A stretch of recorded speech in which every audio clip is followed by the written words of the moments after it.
तो बेटा आज की क्लास स्टार्ट करने जा रहे हैं। तो आज का जो हमारा टॉपिक है दैट इज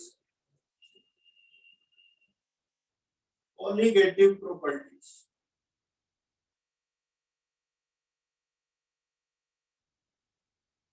टॉपिक का नेम क्या है? Colligative properties.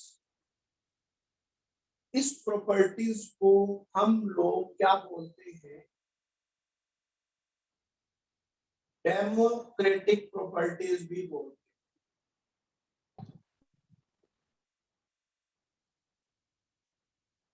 कॉलिगेटिव प्रॉपर्टीज का दूसरा नाम क्या है? डेमोक्रेटिक प्रॉपर्टीज भी होता है।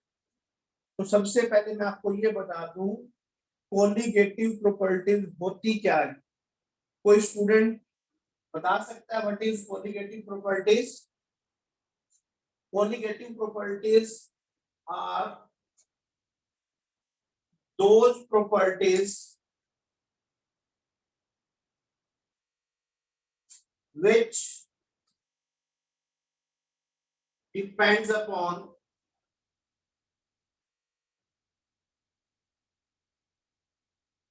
number of moles of solute and they do not depend upon their nature.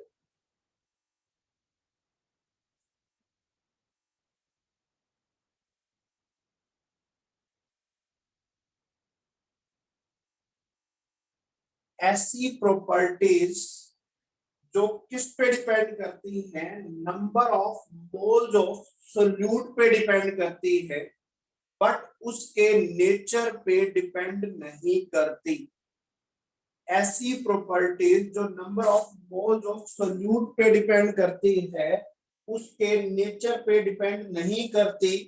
इस तरह की प्रॉपर्टीज को हम लोग क्या बोलते हैं? डेमोक्रेटिक प्रॉपर्टीज या क्या बोलते हैं? कॉलिगेटिव प्रॉपर्टीज बोलते हैं। कॉलिगेटिव प्रॉपर्टीज क्या होती है? Those properties which depends upon the number of moles of solute particles but do not depend upon their nature। ऐसी प्रॉपर्टीज जो number of moles of solute पे डिपेंड करती है, उसके नेचर पे डिपेंड नहीं करती, उसको हम क्या बोलते हैं? कॉलिगेटिव प्रॉपर्टीज बोलते हैं। डेमोक्रेटिक प्रॉपर्टीज क्यों बोला जाता है? डेमोक्रेटिक प्रॉपर्टीज इसलिए बोला जाता है क्योंकि डेमोक्रेसी के अंदर क्या होता है? हर एक पर्सन को राइट होता है जिसकी एज क्या होती है? 18 या 18 प्लस होती है। वो उसके नेचर पे डिपेंड नहीं करता। भी अगर एक पर्सन अंधा है, बहरा है, गूंगा है, तो उसके पास राइट होता है वोट कास्ट करने का। वोट कास्टिंग उसके अंधे, बहरे, गूंगे पे डिपेंड नहीं करती। कौन पर्सन वोट जीतता है? जो जिसके पास क्या होती है? नंबर ऑफ वोट्स क्या होती है? ज्यादा होते हैं। तो same like that colligative properties भी किस पे डिपेंड करती है? Number of moles of solute पे डिपेंड करती है, उसके नेचर पे डिपेंड नहीं करती। तो इस तरह की प्रॉपर्टीज को हम लोग क्या बोलते हैं? डेमोक्रेटिक प्रॉपर्टीज भी बोलते हैं। हमारे पास चार तरह की क्या है? कॉलिगेटिव प्रॉपर्टीज है। First property is known as that is relative lowering of vapor pressure. Relative lowering of vapor pressure. Second, elevation in boiling point. Third, depression in freezing point.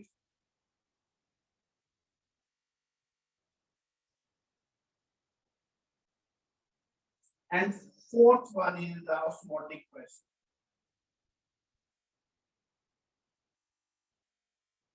चार कॉलिगेटिव प्रॉपर्टीज हैं। एक properties है जिसका नाम क्या है? एक ऐसी प्रॉपर्टी जिसका नाम क्या है? Relative lowering of vapour pressure. Second properties है हमारे पास colligative property elevation in boiling point. Third is depression in freezing point and fourth one is the osmotic pressure. चार प्रॉपर्टीज है हमारे पास जिनके ऊपर क्या है? हमारी जो क्या है? हमारी कॉलिगेटिव प्रॉपर्टीज।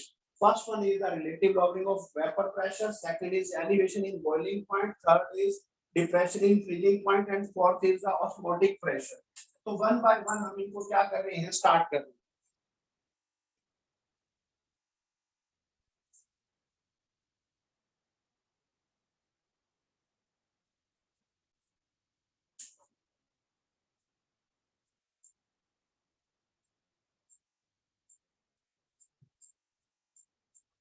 तो बेटा ऑस्मोटिक सबसे पहले मैं स्टार्ट कर रहा हूं vapour pressure.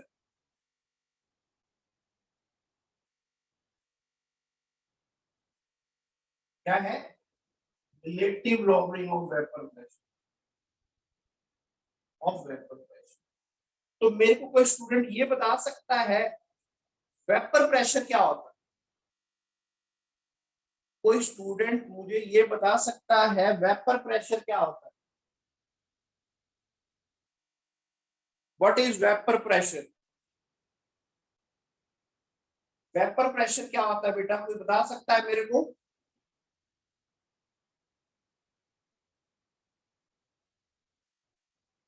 What is vapour pressure? तो वेपर प्रेशर क्या होता है? Pressure exerted by vapors on the surface of liquid at a given temperature. क्या है, ऐसा प्रेशर जो लिक्विड की सरफेस पे एक्सर्ट किया जाता है एट इक्विलिब्रियम, उसको हम लोग क्या बोलते हैं, वेपर प्रेशर बोलते हैं. वेपर प्रेशर क्या होता है? Pressure exerted by vapours on the surface of liquid at a given temperature, that is known as the vapor pressure. And vapor pressure जो भी होता है that is directly proportional to क्या होता है, mole fraction. I repeat again, vapor pressure is directly proportional to क्या होता है, हमारे पास मोल फ्रैक्शन के क्या होता है, डायरेक्टली प्रोपोर्शनल होता है. ये होता है राउट्स लॉ. राउट्स लॉ के अकॉर्डिंग क्या होता है, pressure is directly proportional to क्या होता है, मोल फ्रैक्शन. अगर हम इस प्रोपोर्शनल को हटा देते हैं तो हमारे पास जो प्रेशर है दैट प्रोपोर्शनल को हटाएंगे तो क्या आएगा, कांस्टेंट. उस कांस्टेंट का नाम है बेटा पी ए नॉट. जैसे पी ए है, P A is the vapour pressure of the solvent and P A not का पी ए क्या है, vapour pressure of the solvent. P A not क्या है, vapour pressure of the pure solvent का ये क्या है, mole fraction of the solvent. For example इसी तरीके से पीबी क्या होगा, वेपर प्रेशर ऑफ सोल्यूट क्या होगा, वेपर प्रेशर ऑफ सोल्यूट होगा. देखो अकॉर्डिंग टू राउट्स लॉ क्या कहता है, जो प्रेशर है that is directly proportional to mole fraction of that. तो जो भी हमारे पास सोल्यूट है उसका वेपर प्रेशर किसके इक्वल होगा, सोल्यूट का वेपर प्रेशर इक्वल, सोल्यूट का वेपर प्रेशर क्या होगा, that is directly proportional to क्या होगा, मोल फ्रैक्शन ऑफ सोल्यूट के क्या होगा, डायरेक्टली प्रोपोर्शनल होगा.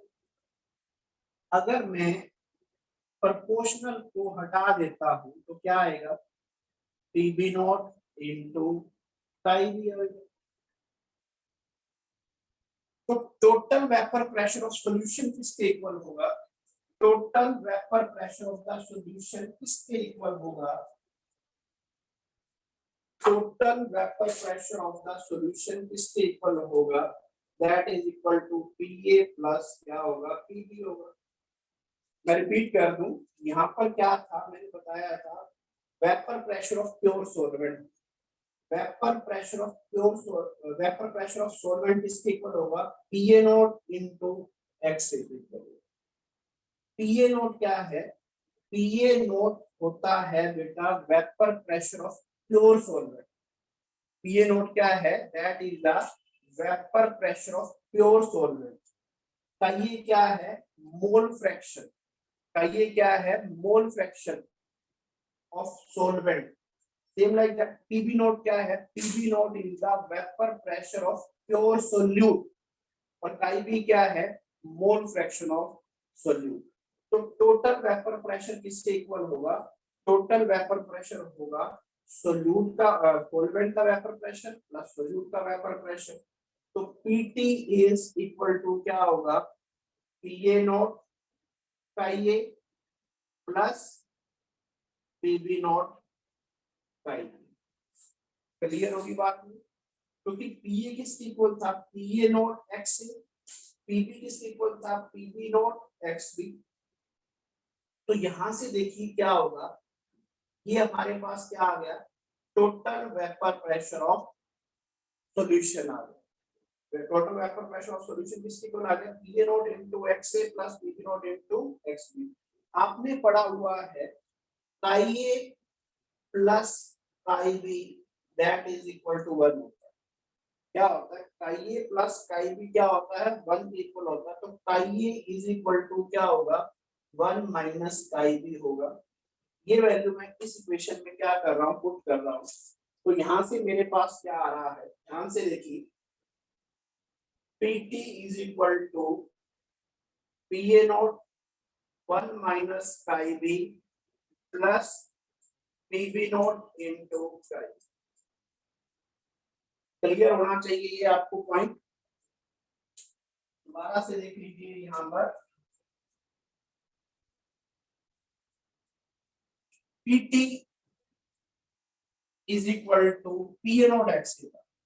तो Pa naught को एज इट लिख दिया मैंने, x की जगह क्या लिख दिया? 1 minus X plus Pb Pb naught X B. ये वाली इक्वेशन को मैं ले रहा हूँ Pa नॉट एक्स की जगह मैंने लिखा 1 माइनस एक्स। क्लियर होगा बेटा पॉइंट ये? तो बस इसको ओपन कर देते हैं। क्या होगा? Pa naught minus Pa naught X B plus Pb naught X B. इसको और सॉल्व कर लें। Pa naught plus Pb naught minus Pa naught into X B. मैंने एक्स बी दोनों में कॉमन है, एक्स बी कॉमन ले लिया। यहाँ से आया पीबी नॉट, यहाँ से आया पीए नॉट। तो ये इक्वेशन आ गई PT, total vapour pressure of solution. अगर मैं यहाँ से एक चीज आपको बता दूं, क्या? अगर हमारे पास हमारे पास सोल्यूट है, अगर जो हमारे पास क्या है? सोल्यूट है, अगर वो क्या है? Non volatile.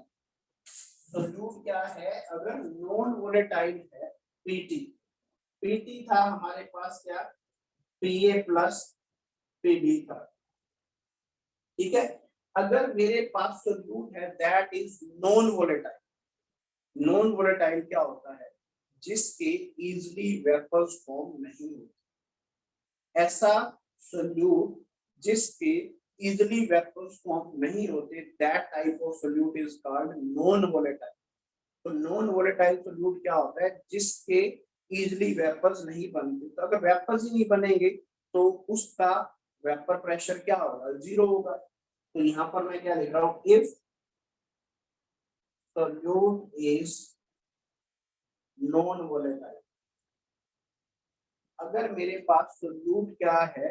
नॉन वोलेटाइल है, तो देखिए जो वेपर प्रेशर ऑफ सॉल्यूशन है, टोटल वेपर प्रेशर है, वो किसके इक्वल आएगा? That is equal to PA आएगा। क्योंकि solute is non volatile, then PP क्या होगा? जीरो होगा। क्योंकि सोल्यूट नॉन वोलेटाइल है तो उसके वेपर्स इजीली नहीं बने। ठीक है। तो देन क्या होगा? जो टोटल वेपर प्रेशर है दैट इज इक्वल टू क्या आएगा? पीए। और पीए की जगह मैं क्या लिख सकता हूँ? पीए नॉट का ये और काई की जगह क्या लिख सकता हूं मैं 1 minus chi that is equal to P. बोलिए ये बात क्लियर है? इसको थोड़ा सा और सॉल्व करते हैं।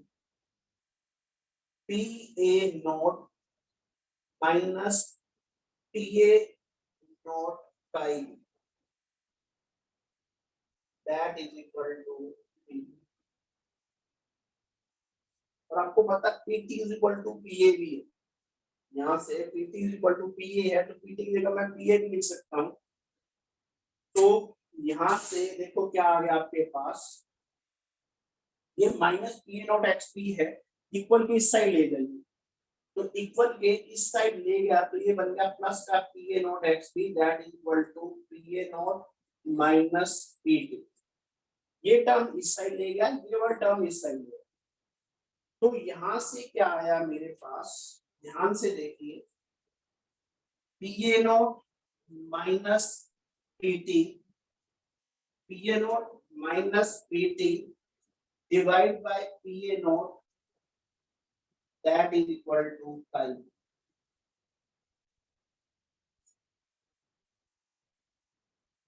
तो देखो ये क्या किया है मैंने, ये पाई की साइड में रखा, पी नॉट डिवाइड बाई ले गया। तो ये जो टर्म है बेटा, इस टर्म को हम लोग बोलते हैं आर एल वी पी। क्या बोलते हैं? R L V P, relative lowering of vapour pressure. Relative lowering of vapour pressure किसके इक्वल है हमारे पास? Relative lowering of vapour pressure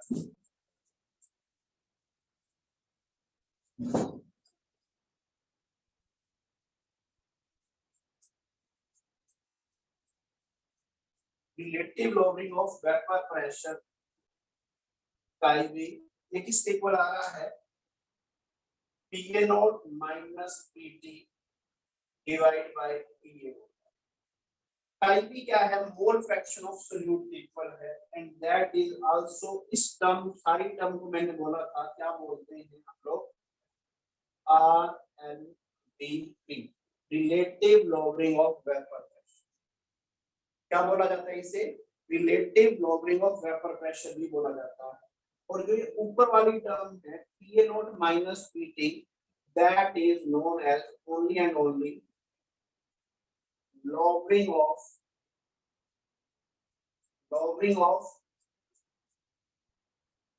vapour pressure. इसको क्या बोला जाता है? lowering of vapour pressure.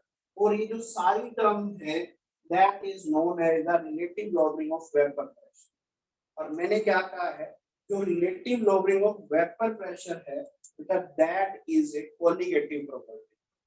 और कोलिगेटिव प्रॉपर्टी किस पे डिपेंड करती है? कोलिगेटिव प्रॉपर्टी डिपेंड करती है number of moles of solute पे। तो मैं अब ये प्रूव कर रहा हूं, जो हमारे पास relative lowering of vapour pressure है that is the colligative property. तो काई बी का फॉर्मूला क्या होगा? Number of moles of solute divide by total number of moles in solution. तो काई बी की जगह तो मैंने ये लिख दिया NB divide by NA plus NB that is equal to क्या होगा? PA naught minus PA. PT की जगह पीए भी लिख सकते हैं क्योंकि सोल्यूट हमारे पास क्या है? नॉन वोलेटाइल है। तो यहां से क्या देखते हैं आप? Number of moles of solute that depends upon, that is directly proportional to relative lowering of vapour pressure. तो relative lowering of vapour pressure देखिए यहां से क्या आ रहा है, that is directly proportional to number of moles of solute के directly proportional आ रहा है। तो आपको पता है relative lowering of vapour pressure क्या हुआ? जो चीज number of moles of solute पे डिपेंड करती है that is the colligative property. तो हमारे पास relative lowering of vapour pressure number of moles of solute पे डिपेंड कर रहा है, तो that means that is a colligative property. और अब हमने क्या करना है, जितनी भी कोलिगेटिव प्रॉपर्टीज है उससे ये क्या करना है, इंपॉर्टेंट चीज क्या करनी है, कैलकुलेट करनी है। तो क्या चीज कैलकुलेट करनी है हमें? Molecular mass of solute. molecular mass from every colligative properties, from every colligative properties हम लोग क्या कैलकुलेट कर सकते हैं, एवरी कोरिलेटिव प्रॉपर्टीज से हम लोग molecular mass of solute calculate कर सकते हैं। कैसे? तो देखिए, अभी मैंने ये लिखा था chi that is equal to RLV, relative lowering of vapour pressure equal होता है mole fraction of solute, and that is formula क्या होता है, PA naught minus PA divided by PA. तो आपको बता दें काई भी क्या है, यहाँ पर मैं दोबारा से बता रहा हूँ, क्योंकि फॉर्मूला आता है तो वैलिडेट कर पाओगे, अदरवाइज नहीं कर पाओगे। काई भी क्या होता है, काई भी होता है मोल फ्रैक्शन ऑफ सॉल्यूट। काई भी क्या है, mole fraction of solute. PA naught क्या है, vapour pressure of pure. PA क्या है, वेपर प्रेशर ऑफ सॉल्वेंट है, कब, when we add non volatile. अगर हमारे पास ऐसा सॉल्वेंट जिसके अंदर नॉन वोलेटाइल ऐड किया गया है, तो उसका जो वेपर प्रेशर है दैट इज, क्लियर होगी बात ये। तो काई भी दैट इज इक्वल टू क्या आ रहा है, PA naught minus PA divide by PA naught. अब देखिए यहाँ से मॉलिक्यूलर मास ऑफ सॉल्यूट कैसे कैलकुलेट किया जा सकता है, मॉलिक्यूलर मास ऑफ सॉल्यूट कैसे कैलकुलेट किया जा सकता है, देखिए ध्यान से। काई भी की जगह मैंने लिख दिया NB divide by Na plus N. इस काई भी जो मोल फ्रैक्शन ऑफ सॉल्यूट होती है उसका फॉर्मूला होता है number of moles of solute divide by total number of mole in solution, that is equal to क्या दे रखा है, PA naught minus PA divide by ये टर्म है, क्लियर है बात। PA naught minus PA divide by ये term दे रखी है, क्लियर है बात, बोलिए। चलो, तो अब देखिए, if number of moles of solvent is greater than number of moles of solute, so Na plus Nb that is approximately equal to क्या होगा है, इस बात को कैसे समझा रहा हूँ ध्यान से। अगर आपके पास बहुत ज्यादा रुपए हैं तो उसमें से कोई भी, अगर मान लो आपके पास 10 लाख करोड़ रुपए हैं और उसमें से कोई भी 1 रुपया ले ले या कोई 1 रुपया ले ले तो आपको कोई फर्क नहीं पड़ता। तो सेम लाइक दैट, अगर आपके पास बहुत ज्यादा रुपए दैट इज है, ठीक है, तो Na प्लस Nb 1 रुपया ऐड कर दो या माइनस कर दो, दैट इज अप्रोक्सीमेट क्या आएगा, करने के इक्वल। तो ये value Na plus Nb that is equal to, मैं यहां पर पुट कर रहा हूं, तो यहां से क्या आ रहा है, Nb divide by Na that is equal to क्या आ रहा है, Pa naught minus Pa divide by Pa। Nb Na plus Nb की जगह क्या पुट कर दिया, Na, तो दैट इज इक्वल टू क्या आ रहा है, Pa नॉट माइनस Pa के इक्वल। बस अब हमारा काम हो चुका है ऑलमोस्ट। क्या करना है हमने, क्या करना है, number of moles of solute किसके इक्वल होते हैं, given mass of solute divide by molar mass of solute. Na किसके इक्वल होता है, given mass of solvent divide by molar mass of solvent. ये सभी को ये टर्म क्लियर है। तो देखिए यहाँ पर मैं क्या पुट करने जा रहा हूँ, काई सॉरी Nb की जगह इस फॉर्मूले इक्वेशन नंबर 1 मान लो, तो Nb की जगह तो मैं पुट कर रहा हूँ W मेन डिवाइड बाय, और जो Na है उसकी जगह क्या पुट कर रहा हूँ, W मेन divide by, that is equal to क्या आ रहा है, Pa naught minus Pa divide by. हमें क्या निकालना है, molecular mass of solute find out. क्या करना है हमें, molecular mass of solute find out.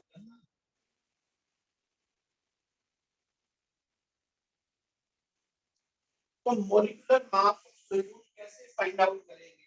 ये mv को इस साइड में ले जाओ, तो mv that is equal to क्या आ गया, wb into ma divide by wa। ये सारी टर्म इस साइड में चली क्या आ गया, pa naught minus pa divide by pa। तो देखिए ये हमारे पास फॉर्मूला आ गया किसका, मॉलिक्यूलर मास ऑफ सॉल्यूट को फाइंड आउट करना। तो मॉलिक्यूलर मास ऑफ सॉल्यूट किसके इक्वल होता है, Wb into Ma Pa naught minus Pa divide by Pa naught into W। तो मैंने ये चीज पहले से एक्सप्लेन कर दी है। Wb किसके इक्वल होता है, Wb होता है हमारे पास molar given mass of solute, Ma क्या होता है molar mass of solvent, Wa क्या है गिवन मास ऑफ सॉल्वेंट, और that term is equal to relative लॉगिन ऑफ वेपर। तो बेटा आज के लिए जो आपका होमवर्क है वो आपने क्या करना है, कोलिगेटिव प्रॉपर्टीज के बारे में पढ़ना है और relative lowering of vapour pressure के बेस पर जितने भी एनसीईआरटी में क्वेश्चंस आंसर दे रखे हैं उनको सॉल्व करना। ठीक है बेटा, तो मिलते हैं नेक्स्ट लेक्चर।